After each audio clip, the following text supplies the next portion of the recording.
নমস্কার, বায়োপ্রাপ্তি ইউটিউব চ্যানেলে আপনাদেরকে স্বাগত জানাই। তো আমরা আজকের এই ভিডিওতে ক্লাস 9-এর জৈবনিক প্রক্রিয়ার যে টপিকটি আমি করছি আর কি, তার মধ্যে সালোকসংশ্লেষটা আমরা কমপ্লিট করেছি। তারপর ট্রান্সপিরেশন বা বাষ্পমোচন পার্টটি আমরা শেষ করেছিলাম। বলেছিলাম বাষ্পমোচনের একটা অন্যতম গুরুত্ব তোমাদের বলেছিলাম, দেখো জল শোষণ।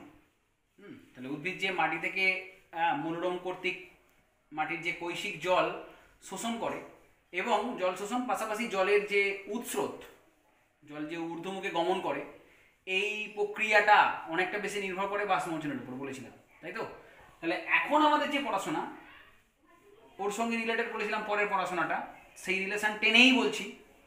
পড়াশোনা হচ্ছে জল, খনিজ পদার্থ, খাদ্য, গ্যাসের পরিবহন। এই যে জল বললাম শোষণ ও তার পরিবহন, এই পরিবহন কীভাবে হচ্ছে, তার মাধ্যম কি বা তার পরিবহনের প্রকারভেদ কি, পরিবহন টাইপস অফ ট্রান্সপোর্ট দেখা যাক আমরা এই সমস্ত নিয়ে আমাদের এই পড়াশোনাটা।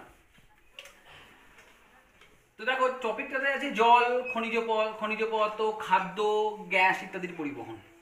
ওকে, ইন কেস অফ প্লান্ট, এটা উদ্ভিদের ক্ষেত্রেই বলা আছে। প্লান্টের ক্ষেত্রে একটু নোট করে রাখো, জাস্ট প্রথমের দিকে একটু প্রাইমারিলি নোট করো বিষয়টাকে। প্লান্টের ক্ষেত্রে পরিবাহিত হওয়া প্রধান দুটো জিনিস, ওয়াটার জল অ্যান্ড জলে দ্রবীভূত খনিজ লবণ এবং জলে দ্রবীভূত খনিজ লবণ, এইটা একটা পরিবাহিত বিষয়। আর 2 নম্বর হচ্ছে অর্গানিক সলিউটস বা খাদ্য, হ্যাঁ, যেটাকে আমরা বলছি অর্গানিক সলিউট। তোমাকে জানতে হবে এখন কার মাধ্যমে পরিবাহিত হয়, একটু দেখে রাখো। এই জল ও জলদ্রবীভূত খনিজ লবণ একটু জেনে রাখো কার মাধ্যমে পরিবাহিত হয়। যার মাধ্যমে পরিবাহিত হয় তার নাম হলো জাইলেম, থ্রু জাইলেম। ওকে, জাইলেমের মাধ্যমে পরিবাহিত হয় এবং পরিবাহিত হওয়ার ডিরেকশনটা দেখো আমি কোন দিয়ে করেছি, ঊর্ধ্বমুখী, অর্থাৎ ডিরেকশন হচ্ছে অলওয়েজ আপওয়ার্ড ডিরেকশন। তার মানে আমরা ঊর্ধ্বমুখে যাই, তাহলে আমরা বলতে পারি অলসো ইউনি ডাইরেকশনাল, একমুখী, ঊর্ধ্বমুখে যাচ্ছে। জল এবং জলদ্রবীভূত খনিজ লবণ মূল দ্বারা শোষিত হচ্ছে, যেটা মূলরম দ্বারা শোষিত হয় মাটির কৈশিক জল, এবং তাতে যে খনিজ লবণগুলো থাকে সেটা ঊর্ধ্বমুখী বাহিত হয় কার দ্বারা, জাইলেমের দ্বারা। তাহলে জাইলেমের মাধ্যমে অলওয়েজ ইউনি ডাইরেকশনালি জল মুভ করে। তেমনি খাদ্য দেখো মুভ করতে পারে, এটা যেমন লোয়ার পার্টসেও আছে, প্লান্ট পার্টেও আছে। উৎপন্ন হয় মেনলি, যেহেতু খাদ্য উৎপন্ন হয় পাতায়, লিফে, আমরা সবাই জানি এটা, লিফ পর্যন্ত রান্নাঘর হিসেবে ব্যবহৃত হয় উদ্ভিদের। তাহলে এই অর্গানিক সলিউট কার মাধ্যমে যাবে, যেটা খাদ্য উৎপন্ন হয়েছে পাতায়, সেটা যাচ্ছে ফ্লোয়েমের মাধ্যমে। এটা যেমন নিম্নমুখেও যাচ্ছে তেমনি ঊর্ধ্বমুখেও যাচ্ছে। এটা যেমন ডাউনওয়ার্ডসও যাচ্ছে, তেমনি আবার আপওয়ার্ডও যাচ্ছে,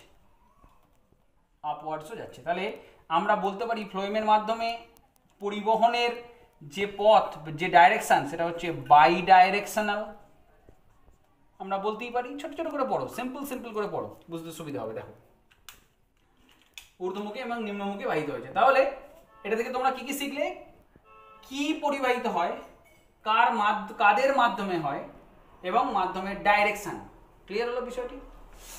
সঙ্গে সঙ্গে তাহলে এখানে নোট করো, আর একটি জিনিস নোট করো, এই উদ্ভিদে মেনলি উন্নত উদ্ভিদের ক্ষেত্রে আমরা বলছি, অ্যাঞ্জিওস্পার্ম, জিমনোস্পার্মিক প্ল্যান্টের ক্ষেত্রে আমরা বলছি, হ্যাঁ, সেক্ষেত্রে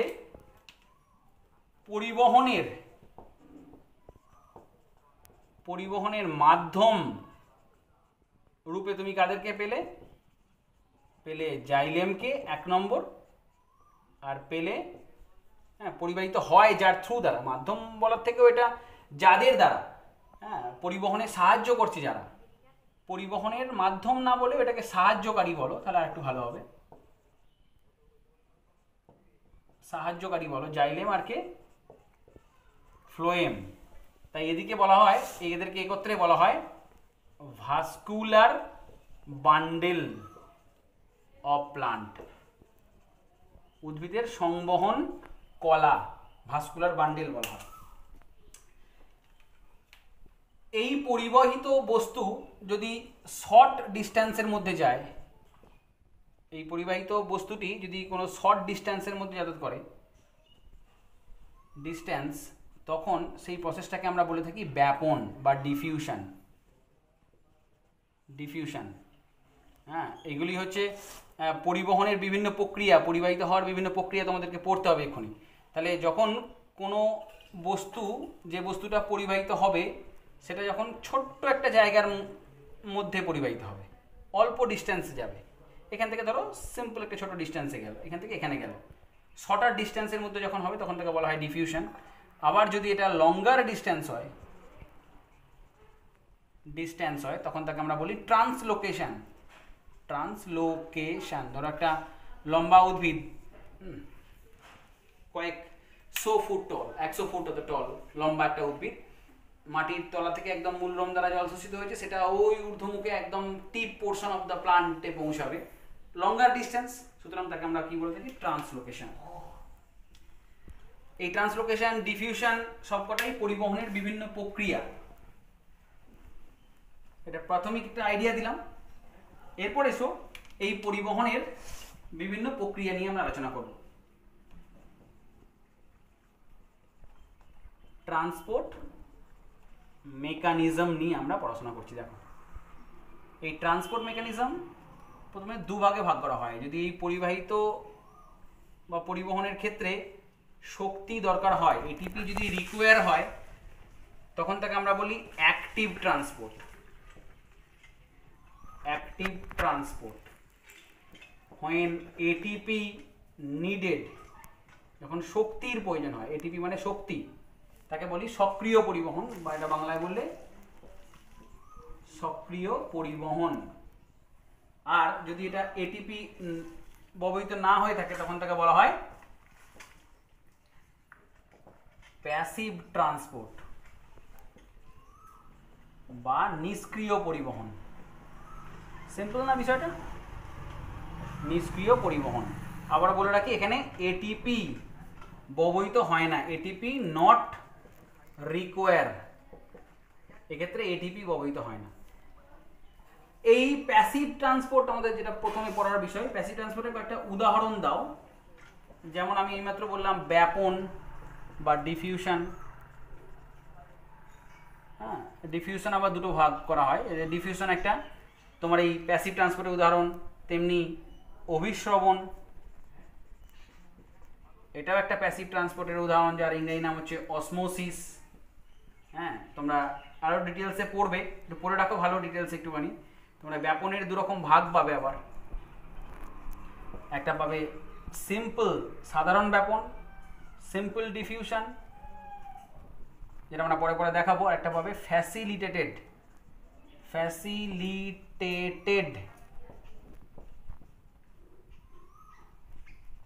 ডিফিউশন। ওকে, তো আমরা এসো সিম্পল প্রথমে ব্যাপনের একদম ছোট্ট করে একটা সংজ্ঞা দিই, ব্যাপনটা একটু ছোট করে দেখাই তোমাদের। ওকে, তাহলে বুঝতে পারলে কীভাবে কি পড়াটা আমরা সাজাচ্ছি, ঠিক এইভাবেই তোমরা করে যাও। এখন এসো ব্যাপনটা একটু দেখা যাক, একটু ব্যাপনটা সংক্রান্ত বিষয়ে আলোচনা করা যাক। ডিফিউশন বা ব্যাপন।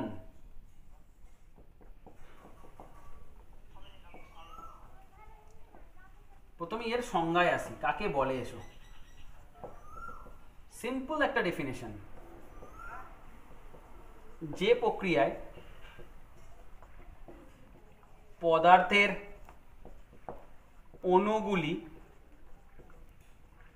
অণুগুলি একদম সহজ, তাদের নিজস্ব গতিশক্তির গুণে, যে প্রক্রিয়া পদার্থের অণুগুলি তাদের নিজস্ব গতিশক্তির গুণে একদম এটা মার্কিং করবে, লাইন দেবে, আন্ডারলাইন করবে, নিজস্ব গতিশক্তির গুণে বেশি ঘনত্বযুক্ত স্থান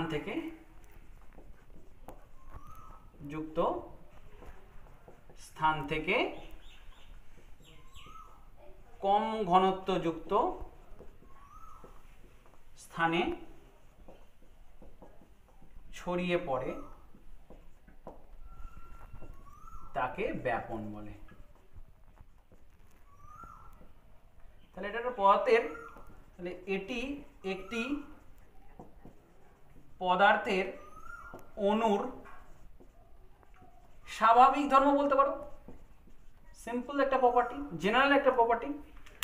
যে জেনারেল প্রপার্টির দরুন কোনো একটা পদার্থের অণুগুলো কি হচ্ছে, তাদের সাধারণ একটা ধর্মের জন্য নিজস্ব গতিশক্তির গুণে কোথা থেকে কোথায় যাচ্ছে, বেশি ঘনত্বযুক্ত স্থান থেকে কম ঘনত্বযুক্ত স্থানে যাচ্ছে। এক্ষেত্রে কোনো শক্তির প্রয়োজনই হয় না, কারণ বেশি থেকে কমের দিকে যাচ্ছে, বেশি থেকে কম ঘনত্বযুক্ত স্থানে যাচ্ছে, তাই সেক্ষেত্রে এনার্জির কোনো রকম প্রয়োজন হয় না। কি বললাম বুঝতে পারলে? সিম্পল যাচ্ছে। যেমন ধরে নাও এই মুহূর্তে তোমরা সে বলছিল না, দেখবে আমাকে মেসেজ করেছো তোমরা অনেকে যে স্যার আমাদের কখন ভিডিও দেবেন, 9 কবে ভিডিও দেবেন বা ক্লাস করবেন। দেখো এই ক্লাসটা আমার কাছে এই মুহূর্তে, সিম্পলি বলছি আমি, আমার কাছে এই মুহূর্তে তোমাদের বোঝানোর জন্য বলছি, এই মুহূর্তে এই টপিকটা সংক্রান্ত যে পড়াশোনা আমি একটু 9 তোমার ছাত্র তোমাদের রেসপেক্টে একটুখানি বেশি পড়েছি, তাই আপাতত আমার কাছে এই চ্যাপ্টারের ঘনত্বটা বেশি যাচ্ছে, ফ্লোটা হচ্ছে কোন দিকে, টুয়ার্ডস ইউ, তোমাদের দিকে যাচ্ছে, তোমাদের দিকে যাচ্ছে, কারণ তোমাদের কাছে আপাতত এই চ্যাপ্টারটার ঘনত্ব তুলনামূলক কম আছে, তাহলে বেশি থেকে কমের দিকে যাচ্ছে। সো সিম্পল না, সেটাকে বলা হয় ব্যাপন, স্বাভাবিক প্রক্রিয়া এটা। তাহলে পদার্থের জেনারেল একটা প্রপার্টি, আবারও বলছি, it's a general property of a particle by which the particle move towards higher concentration region to lower concentration region. They need not any type of energy, that is called diffusion, and diffusion is a passive because of no requirement of energy, আমি বারবার ধরে বলেছি। আচ্ছা, এই ব্যাপনের এবার এসো কিছু শর্তে এসো, ব্যাপনের কিছু শর্তে এসো। তার আগে একটা নোট করে দিই, যেটা বলছিলাম আমি, তার আগে একটা সুন্দর নোট করো। এই যে ব্যাপন বললাম না, এই যে ব্যাপন বলছি, তার দুটো ভাগ বলেছিলাম না, একটা সিম্পল আর একটা বললাম, মনে আছে নিশ্চয়ই, কি বলেছি, ফ্যাসিলিটেটেড, ফ্যাসিলিটেটেড ডিফিউশন। যদি বাংলায় বলো একে বলা হয় সহায়ক ব্যাপন। তাহলে এর নামেতেই বুঝতে পারছো কিছু একটা, কারো একটা সাহায্য নিয়ে ব্যাপিত হবে। এক্ষেত্রে ধরো এই পার্টিকেল, যেখানে এই পার্টিকেলের কনসেন্ট্রেশন দেখতে পাচ্ছ, এই পার্টিকেলগুলোর কনসেন্ট্রেশন এখানে বেশি, এই এ একটা স্থান আর বি একটা স্থান যেখানে পার্টিকেলগুলোর কনসেন্ট্রেশন কম, তাহলে এই পার্টিকেলগুলো সহজে মুভ করবে কোনো রকম কারো মাধ্যম বা কারো সাহায্য ছাড়াই, সরি মাধ্যম বলাটা ভুল হবে, কোনো এজেন্টের সাহায্য ছাড়াই বা কারো প্রোটিন, কোনো বাহক প্রোটিনের সাহায্য ছাড়াই, বাহক প্রোটিনের সাহায্য ছাড়াই, এটা কোষ পর্দার ক্ষেত্রে মেনলি এই কথাটা, বাহক প্রোটিন কথাটা আসে, সাহায্য ছাড়াই। আর যদি দেখো এটা কোষ পর্দা, যেটা বলছিলাম কোষ পর্দা, তোমরা পড়েছো নিশ্চয়ই কোষ পর্দার গঠন, এর আগের চ্যাপ্টারে নিশ্চয়ই আমি তোমাদের বলেছি। দেখবে কোষ পর্দার সিঙ্গার নিকলসনের যখন মডেলটা তুমি পেয়েছিলে, আধুনিক মডেল, সেখানে তুমি একটা ক্যারিয়ার প্রোটিন, বাহক প্রোটিনের কথা পড়েছিলে। এই হলো কোষ পর্দার বাহক প্রোটিন। এই বাহক প্রোটিনের মধ্য দিয়ে যদি হায়ার কনসেন্ট্রেশন রিজিয়ান, ধরো বাইরের কনসেন্ট্রেশন যেটা এ রিজিয়ানটা দেখতে পাচ্ছ, এখানে কনসেন্ট্রেশন পদার্থের অণুগুলোর কনসেন্ট্রেশন হাই, এই বি রিজিয়ান যেটা কনসেন্ট্রেশন লো, তাহলে এ থেকে বি এর দিকে যাবে, কার মাধ্যমে যাচ্ছে, একটা বাহকের মাধ্যমে যাচ্ছে, ঠিক কিনা? যখন এই বাহকের মধ্য দিয়ে যাবে, ক্যারিয়ার প্রোটিনের মধ্য দিয়ে যাবে, তখন তাকে বলা হয় সহায়ক ব্যাপন। তাহলে সহায়ক ব্যাপন একটা নিষ্ক্রিয় প্রক্রিয়া, কিন্তু সহায়ক ব্যাপন একটা নিষ্ক্রিয়, কারণ এখানেও কিন্তু এটিপি লাগেনি, শুধু ব্যাপন। সাধারণ ব্যাপনের সঙ্গে সহায়ক ব্যাপনের তফাৎ কি, সাধারণ ব্যাপনের ক্ষেত্রে কোনো রকম বাহক প্রোটিনের প্রয়োজন হয় না, আর সহায়ক ব্যাপনে সহায়ক কারো একটা সাহায্য নিয়ে হবে। কার সাহায্য নিতে হচ্ছে? এই ট্রান্সপোর্টের জন্য আমাদের সহায়ক মানে একটা বাহক প্রোটিনের সাহায্য নিতে হচ্ছে। ক্লিয়ার হলো বিষয়টি? ওকে, আচ্ছা এবার শর্তে এসো, জাস্ট আমরা এটা বলে শেষ করবো আস্তে আস্তে, ছোটো ছোটো করে পড়ো, পড়তে সুবিধা হবে বা বুঝতেও সুবিধা হবে। শর্ত এসো, যদি আমরা এই ব্যাপিত হওয়া বস্তুগুলির, অর্থাৎ ব্যাপিত হওয়া পদার্থের অণুগুলির মধ্যে ঘনত্বের পার্থক্য বেশি হয়, ধরো এখানে খুব বেশি ঘনত্বযুক্ত পদার্থের অণুগুলো এখানে অনেক বেশি আছে, এখানে খুবই কম আছে, তাহলে ব্যাপনের হার কি হবে বুঝতেই পারছো। আমার কাছে যদি এই চ্যাপ্টারটা সম্বন্ধে অনেকটা জানা থাকে, তাহলে তোমাকে বেশিটা দেওয়ার চেষ্টা করবো আমি, আর যদি আমি কম জানি তাহলে তুমিও কম পাবে, ঠিক কি না? তাহলে ব্যাপিত হওয়া বস্তুটির ঘনত্বের যত পার্থক্য হবে তাহলে ব্যাপনের হারও তত কি হবে, বেশি হবে। ব্যাপন হার বাড়বে, ইকুইভ্যালেন্ট সম্পর্ক, এও যত যত বেশি হবে ব্যাপনের হারও তত কি হবে, বেশি হবে। ক্লিয়ার হলো, বুঝতে পারলে? এটা পদার্থের অণুগুলোর ঘনত্বের মধ্যে পার্থক্য বলেছি। যদি বলি ব্যাপন হওয়ার মাধ্যমের ঘনত্ব দিয়ে বলি, ব্যাপন সাধারণত বিভিন্ন প্রকার মাধ্যমে হয়। হ্যাঁ, মেনলি কি হয়, বায়ু মাধ্যম বা জল মাধ্যমে ব্যাপনের হার খুব বেশি হয় রাদার দ্যান সলিডস, ঠিক কি না? তাহলে দেখো, এই মাধ্যমের ঘনত্ব যদি আমরা বলি, মাধ্যমের ঘনত্ব যত বেশি হবে ব্যাপনের হার, মাধ্যমের ঘনত্ব যত বেশি হবে ব্যাপনের হার তত কি হবে, কম হবে। অর্থাৎ মাধ্যমের হারের সঙ্গে সম্পর্ক কি, 1 ব্যাপন। মাধ্যমের ঘনত্ব যত বেশি হবে, আমি এইমাত্র বললাম, তুমি নিশ্চয়ই জানো, একটা ধরো ধূপকাঠি জ্বালালাম একটা ঘরের একটু কোণে, হ্যাঁ, আমরা ব্যাপনের সংজ্ঞার পর একটা উদাহরণ দিলে তোমাদের আরো ভালো হতো বিষয়টি। উদাহরণ বলতে এরকম একটা যদি ডায়াগ্রাম এঁকে দাও তাহলে আরো বুঝতে সুবিধা হবে তোমাদের। দেখো, আমি যদি ঘরের একটা কোণে ধূপকাঠি জ্বেলেছি, গ্যাসের অণু এগুলো তো বুঝতেই পারছো। তো গ্যাসের অণুগুলো এখন এখানে কনসেন্ট্রেশন বেশি, কিছুক্ষণ পর গোটা ঘরে ছড়িয়ে পড়লো। This is called diffusion. এরকম একটা ছবি এঁকে দেবে, রাফ স্কেচ। তাহলে সেটাই বললাম, তাহলে বায়ু মাধ্যমে খুব দ্রুত ছড়িয়ে পড়েছে। এটা যদি তরল মাধ্যম হতো ব্যাপনের হার একটু কম হতো। আবার বললাম সলিডসের ক্ষেত্রে আরও কম বা প্রায় হয় না বললেই চলে, ঠিক আছে? তাহলে মাধ্যমের ঘনত্ব বেশি হলে, মাধ্যমের ঘনত্ব যার মাধ্যমে ব্যাপিত হচ্ছে তার ঘনত্ব যত বেশি ব্যাপনের হার তত কম। ক্লিয়ার হলো? এরপর চলে এসো উষ্ণতা, টেম্পারেচার। উষ্ণতা বেশি হলে ব্যাপনের হারও বাড়ে। কারণ উষ্ণতা বেশির সঙ্গে কি হয়, পদার্থের অণুগুলোর গতিশক্তি বেড়ে যায়, তাই পদার্থের অণুগুলো সহজেই ব্যাপিত হতে পারে। তাহলে উষ্ণতা বাড়লে ব্যাপনের হারও বাড়ে। ক্লিয়ার হচ্ছে বিষয়টি? তাহলে এই বিভিন্ন রকম শর্ত তোমাদের পড়িয়ে দিলাম, মাধ্যমের ঘনত্ব বললাম, উষ্ণতা বললাম, হ্যাঁ, পদার্থের অণুগুলোর ঘনত্বের পার্থক্য বললাম, এই বিভিন্ন কিছু কন্ট্রিভেন্সেস বা শর্ত যার উপর ব্যাপনটা খুব বেশি করে নির্ভর করে। ওকে, কাকে বললে শর্তগুলো বললে ব্যাপনের বৈশিষ্ট্য বলার অপেক্ষা রাখেন না, তুমি এখান থেকে সাজিয়ে নিতে পারবে। ব্যাপন একটা পদার্থের সাধারণ স্বাভাবিক ধর্ম, যে প্রক্রিয়ায় পদার্থের অণুগুলো কি হয়, বেশি ঘনত্বযুক্ত স্থান থেকে কম ঘনত্বযুক্ত স্থানে ছড়িয়ে পড়ে। এখানে কোনো রকম শক্তি লাগে না, টাস্ক দেওয়া রইল তোমাদের।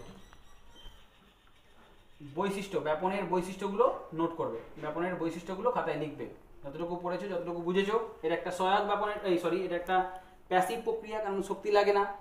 এই সব করে তোমরা বৈশিষ্ট্যগুলো না হবে। আচ্ছা, এবার এসো ব্যাপনের কয়েকটা উদাহরণ দিলেই তোমাদের ব্যাপনটা আপাতত শেষ হবে। পরবর্তী ক্ষেত্রে আমরা তারপর যাবো আর কি। কয়েকটা উদাহরণ দাও। এইমাত্র বললাম একটা উদাহরণ যদি দাও তুমি, তরলে ব্যাপন, তরলে ব্যাপন। এই উদাহরণগুলো প্রত্যেকটা কমন উদাহরণ তুমি দেবো।